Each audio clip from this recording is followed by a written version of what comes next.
Hi everybody, my name is Dana McPhee and I am the owner of Paints by D. Today I wanted to do a little bit of paint mixing. So I get a lot of questions about ratio and how I know that my consistency is correct. So I thought I would go over just kind of some basics and get started on mixing some paints. So today you can see behind me, I've got my canvas here. We're going to be doing an 18 by 24 inch canvas today. I have the majority of my paints already mixed. I can show you what that looks like. So I plan on doing kind of a purple blowout today. So I do have paints pre-mixed in these containers. This is great if you want to mix your paints the night before. It can help reduce the amount of bubbles that you get in your paint when you're doing the pour. I mean, you can do it in the morning or you can do it the day before, whatever works easiest for you. But I do have the colors that I'll be using mixed, except for my base. So right now I have here is just, it's just a Walmart brand paint that I use for my base. And I have no more big red cups, so I'm using 2 of the smaller clear cups. So I'm just going to adjust you a little bit here so that you can see my cups. So we're just going to start by getting our white in the cup. Now I know that I'm going to need both cups for this canvas. I mean, the canvas is quite large. So I like to start with about 1/4 of a cup for paint and mix from there. When you start adding water, it really depends on the type of paint that you have on when you're going to reach the right consistency. So for this here with the 1/4 cup, I'm going to start here. I'll probably add like a 1-to-1 ratio with water. I use tap water. Some people don't like to use tap water. They like to use distilled water, but I just use what I have on hand, which is tap water, and that's fine. So a 1-to-1 ratio, I'm going to mix that and see what my consistency is, and then I kind of just play with the water and the paint from there. Alright, so I do have, this is just a plastic measuring cup I got at the dollar store. It's a 2-cup measuring cup. I usually fill it to the full 2 cups. And then I have this fella right here. This is so great. I could not live without this. So what it does is when I get really close to the right consistency, I don't like to pour right from the cup, my measuring cup, because I always end up adding too much water and then it's too much of a back and forth. So what I do is I suction up some water in this, and then I add this to my cup, and it just allows me a little more control over the consistency and the amount of water that I'm adding to it. That's all. So I'll go ahead and I will add my water.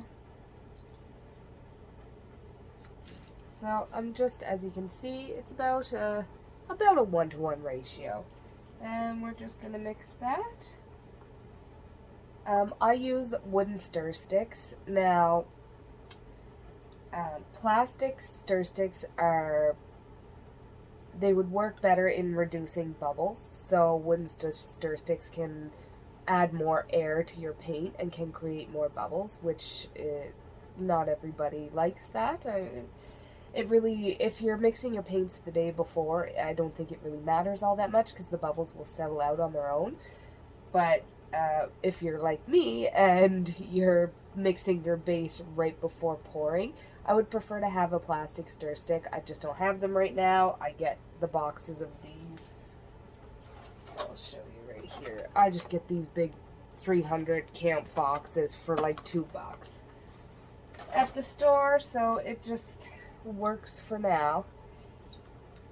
And so we're just gonna stir, and we will be back when I am done mixing this in.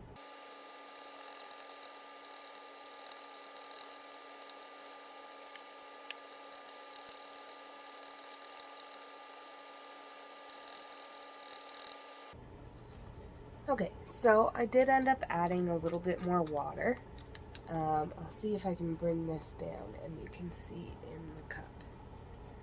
So right now my consistency is pretty watery. It's a little bit more watery than I want it. So I am going to add another little dollop of paint.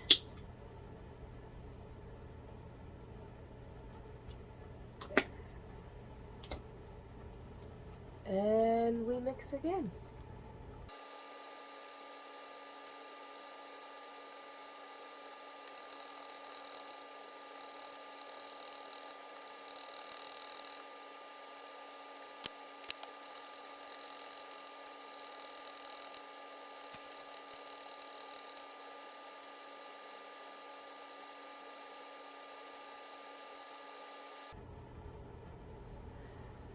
Alright, so I have finished mixing my first cup.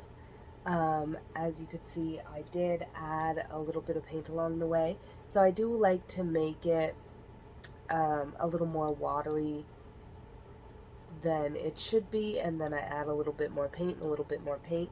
I do want to end up with a full cup, and as you can see, I mean, I'm right to there, so I pretty much did get to a full cup. So when you're mixing your water and your paint together, what you want to be looking for consistency-wise is when you take your stick up and you let it run down back into the cup, you want the paint to create kind of just a little tiny hill that disappears quickly. So if your hill is staying there for too long, then your paint most likely is still too thick. So I'm going to try and see if I can show this to you on camera. So I'm going to bring my phone down. Let's see, I've got shadows here. I'm not in the most well-lit area of the house.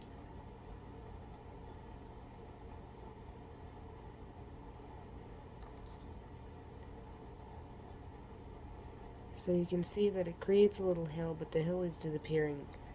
It's not staying on top of the paint.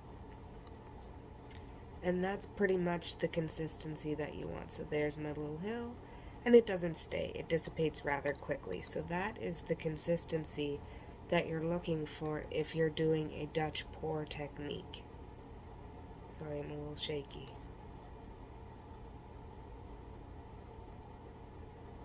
Just there's that little hill, but it disappears and it doesn't leave any marks along the top of the, see how any marks that are on there, they disappear pretty quickly, right? And that's the consistency that you want, and that is going to give you the best possible outcome for your blowout. And when you do any type of Dutch pour technique, you want all of your paints to be that consistency.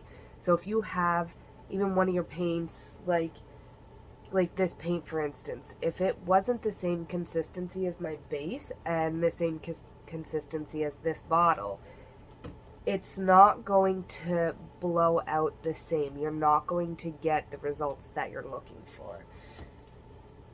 So that's pretty much it, and yeah, that's consistency. If you have any questions, leave them in the comments below.